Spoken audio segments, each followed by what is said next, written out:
من أنا من أنا من أنا لولاكم كيفما حبكم كيفما أهواكم من أنا من أنا من أنا لولاكم كيفما حبكم كيفما أهواكم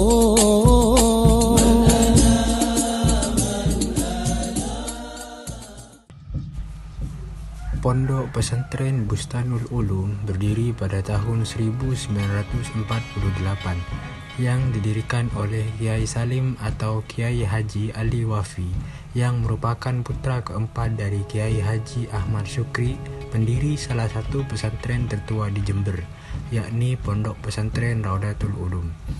Nama pesantren Bustanul Ulum merupakan pemberian langsung dari Kiai Sepuh Tempurejo, yakni Kiai Ali Wafa, yang merupakan guru dari beliau, yakni Kiai Salim.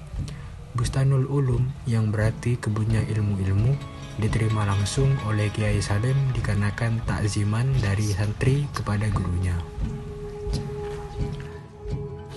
Alasan mengenai mengapa zaman yang sudah serba modern, Pondok Pesantren Bustanul Ulum masih mempertahankan salafnya, karena Kiai Latif melihat Pondok Pesantren Raudatul Ulum Pusat dan Pondok Pesantren Nurul Huda sudah mendirikan pendidikan formal. Kiai Latif mengibaratkan ke dalam permainan sepak bola. Jika pendidikan formal sebagai penyerang dan salaf sebagai penjaga gawang, maka tidak mungkin semua pemain sepak bola posisinya sebagai penyerang. Pasti ada yang menjaga gawang. Jadi Kiai Latif memilih untuk menjaga gawang, dengan kata lain, yakni mempertahankan salafnya. Ki Syukri wafat, putranya ki kini sejeje. Ki Muhammad dia ki umur 10 tahun. Sepaling seriam. Saya tinggal Ki Syukri. Ki Syukri wafat tahun 33 wafat Ki Syukri. Ki Syukri wafat, putranya kini seteja paling sepo Ki Muhammad tuh kui ki umur 10. Bayangkan Ki Salim umur berapa? Dan Allah dari Ki Muhammad dan Ki Salim dia.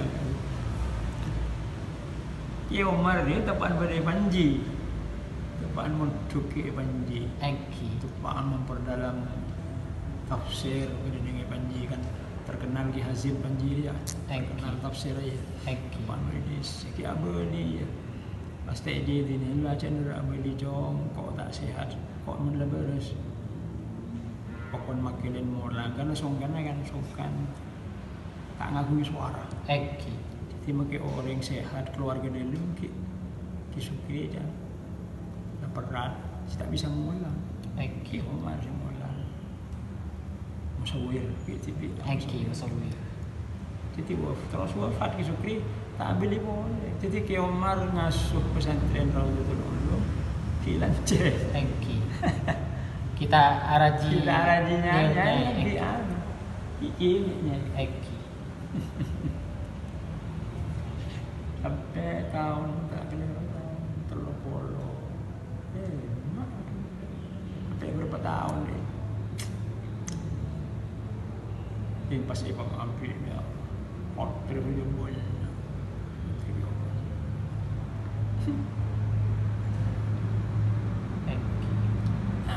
Terus seandainya Ki Salim dewasa, Ki Muhammad dewasa, kaki mengasuh. Saya akan tinggi Umar kan? Saya akan tinggi Umar tak kesulitan.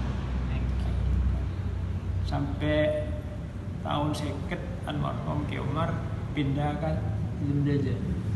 Sampai lah saya mungkin Lutfi ya di sana. Ya, saya mungkin Lutfi. Kalau saya mungkin Umar asal. Pas akhirnya Ki Salim dewasa, Ki Salim terkenal paling terkenal paling lama Ki Salim nengi pun aku ya pas ngaku ngin penyakit tepegeh Eki.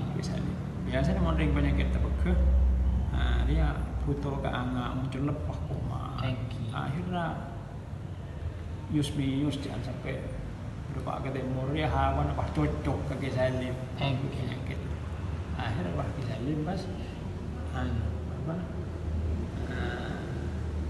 pas aku si rangkul namanya dupodogen jadi lamongan bukan ketemu akhirnya pas terus cekak nih ketemu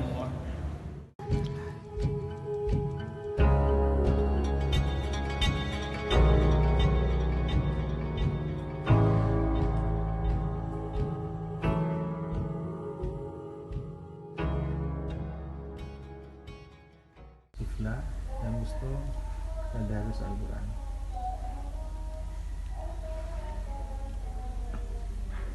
Strategi dilanjutkan dengan sholat duha. Bukhari banyak. Ya, kitab Ihya Ulumuddin dilanjutkan dengan duha.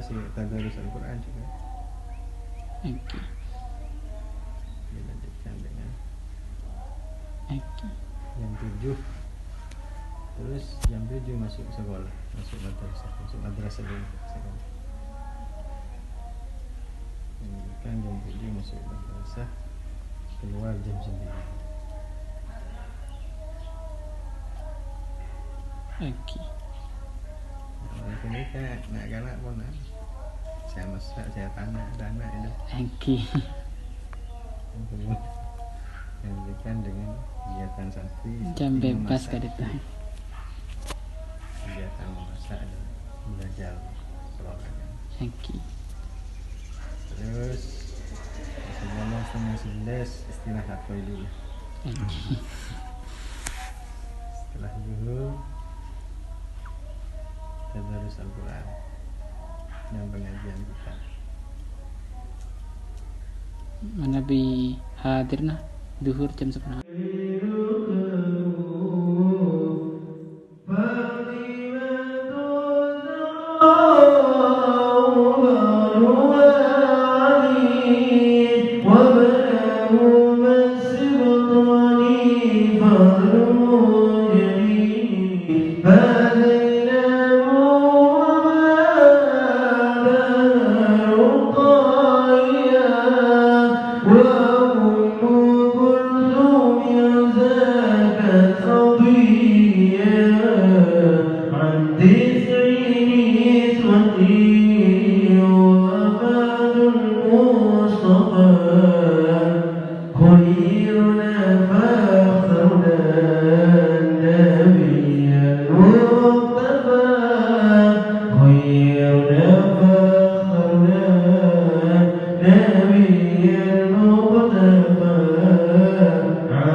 Tanggal lahirnya?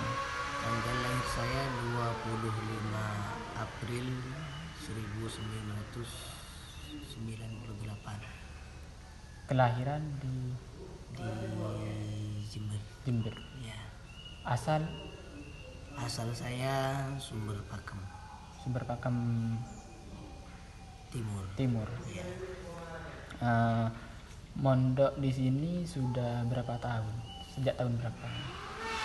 Saya masuk di sini tahun 2010. Berarti sudah 10 tahun nih sekarang. Ya, insyaallah 10 tahun. Di sini posisinya sebagai apa? Saya di sini sebagai pengajar santri. Membantu Kiai. gitu. Diangkat jadi asatid, istilahnya asatid. Iya. Asatid sejak tahun berapa? Insyaallah sejak tahun 2016. mengenai pesantren Bustanul Ulum ini kegiatannya gimana? Contoh dari bangun tidur habis subuh itu gimana? Kalau habis subuh biasanya itu langsung sebelum berjemaah itu minimal 10 menit harus sudah berada di masjid semua. 10 menit sudah ada di masjid. Setelah itu dilaksanakannya sholat berjemaah, lalu setelah sholat berjemaah itu langsung ngaji kitab. Kitabnya pakai Ihya Ulumuddin dan Bukhari. Yang ngajar siapa? Masih Al-Mukarram.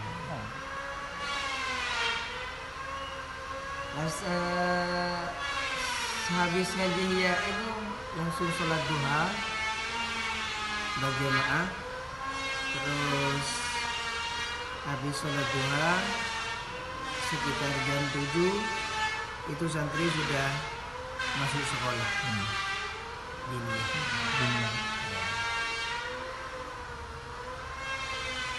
Diniannya berlangsung selama 1 jam. Itu jam pertama jam 7 masuk, terus jam 8 itu istirahatnya selama 10 menit. Ya. Jam 8 lewat 10 itu masuk kembali jam kedua, terus selesainya jam 9 WIB. Dari jam 9 ini sampai sebelum zuhur sekitar jam setengah 12 ini santri masih istirahat. Jam bebas. Ya, jam bebas. Jam bebas. Ya, kalau ba'da zuhurnya ini dipisah. Jadi santri-santri yang baru itu semisal masih mondok selama 1 atau 2 tahun ini berjemaahnya itu kalau yang baru-baru biasanya langsung di musola Kiai Haji Sumuddin yang ada di sebelah sana. Tapi kalau yang sudah 3 tahun, 4 tahun tuh ke atas itu biasanya di sini di masjid.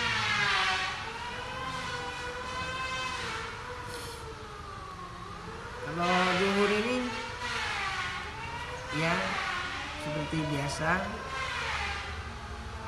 setelah sholat berjamaah itu ngaji sorogan itu. Iya. Seperti itu. Ya insya Allah sekitar 1 jaman. Kitabnya kitab. Kalau kitabnya itu pakai kitab. Kalau kelas yang masih baru-baru itu pakai taklim dan safina. Taklim. Yang ngajar. Kalau udah yang 3 tahun ke atas ini biasanya pakai sulam sama sulam taufik, terus sama satu korib. Iya. Dari setengah habis ngaji sorogan ini sekitar setengah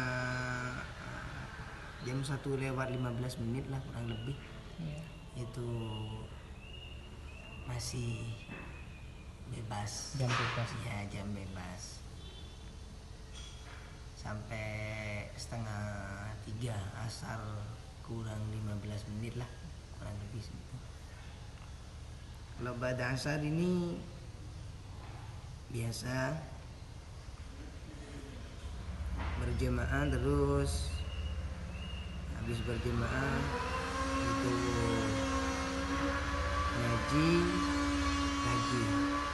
ngajinya pakai tafsir Jalalain, terus sama Madarjus sarahnya Iya.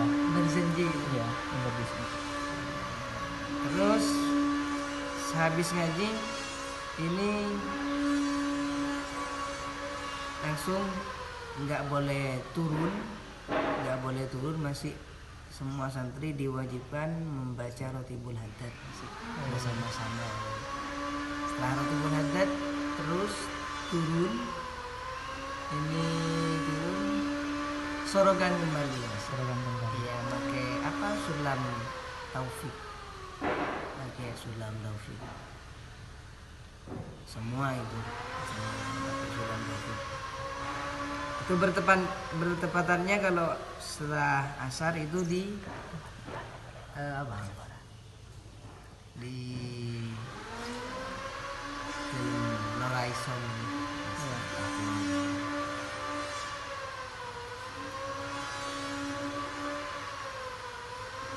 Terus kalau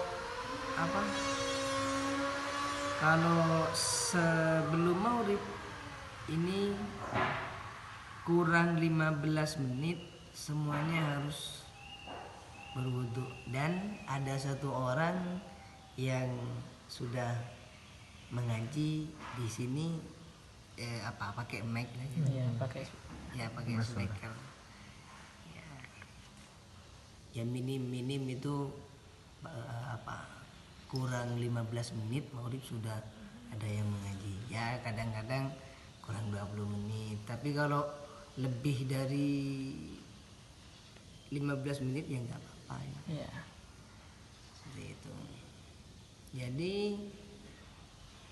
kalau setiap harinya ya bisa dikatakan seperti itu, kecuali di hari Jumat dan Selasa. Iya.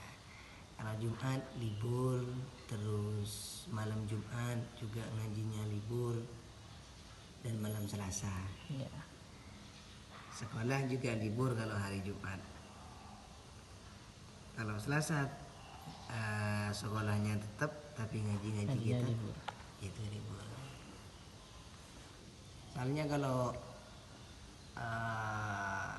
Al-Mukarram pernah ketika beliau memberikan pengajian, beliau dawuh kalau hari Selasa itu pengennya libur, soalnya di Sarang juga libur, kan beliau alumni Sarang gitu. Iya.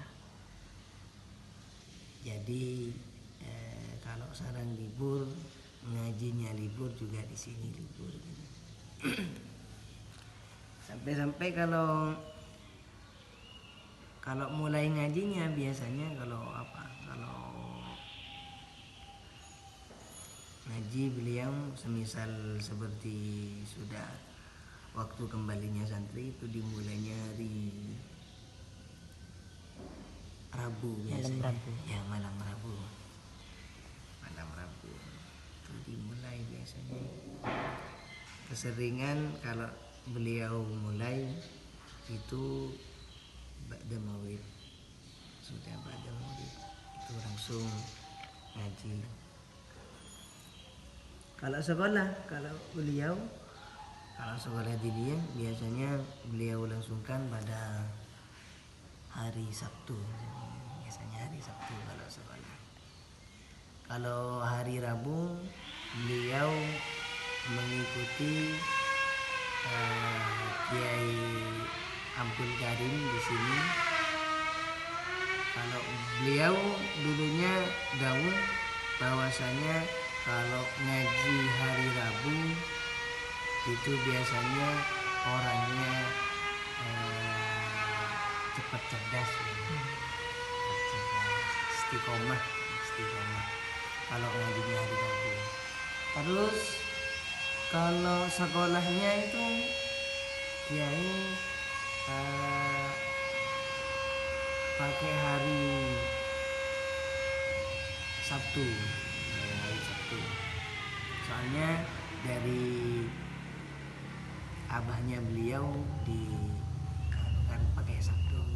Soalnya kalau Sabtu biasanya anak sekolahnya itu biasanya cepat paham kalau hari Sabtu.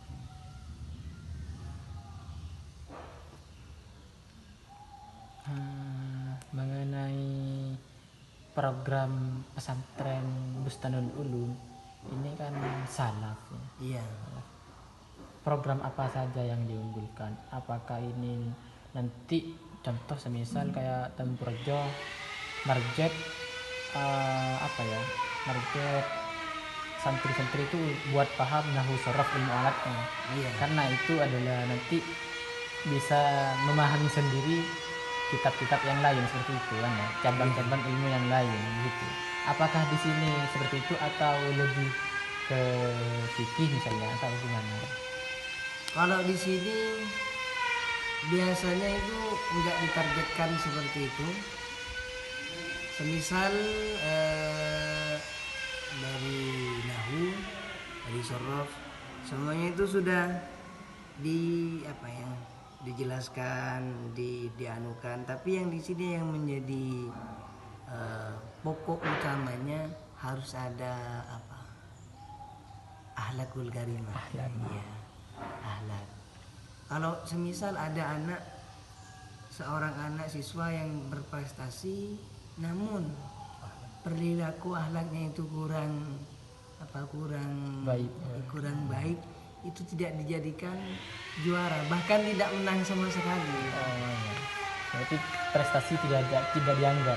Prestasinya itu tidak dianggap selama dia masih tidak bisa memperbaiki tingkah dan perilakunya. Ya kalau ada santri yang perilakunya baik itu biasanya dijadikan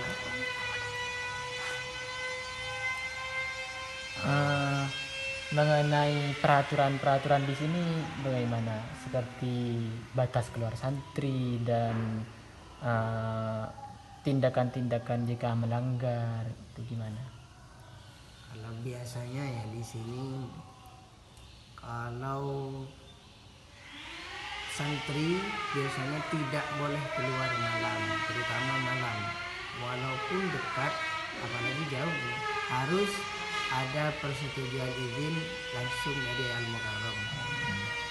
Kalau siangnya itu tidak boleh sampai melewati batas yang agak jauh lah gitu. Kalau hanya ke semisal Kedung Barat ini selek nggak apa-apa. Asalkan ada keperluan. Tapi kalau nggak ada keperluan ya tetap nggak boleh. Kalau masih melanggar keluar malam, itu keluar malam-malam nggak ada izin sah langsung dari Al-Mukarram, biasanya langsung ditindak, itu langsung disuruh membersihkan makbarah gitu. Oh iya, tindakannya. Iya. Tindakannya disuruh bersihkan makbarah, langsung ngaji juga, disuruh langsung ngaji satu juz Al-Quran, di samping bersihkan makbarah itu selepasnya itu langsung ngaji Al-Quran satu juz. Tapi kalau 3 kali tetap melanggar, ini langsung diserahkan sama Al-Mukarram.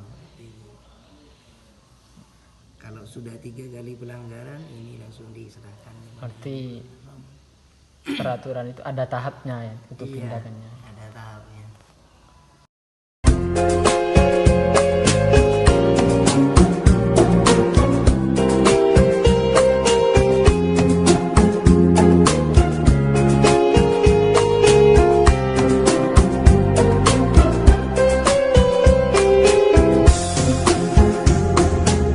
لو كان بيننا الحبيب لدنا القاصي والقريب من طيبة قبل المغيب طالبا قرب الحبيب بقربه النفس تطيب وتدعو الله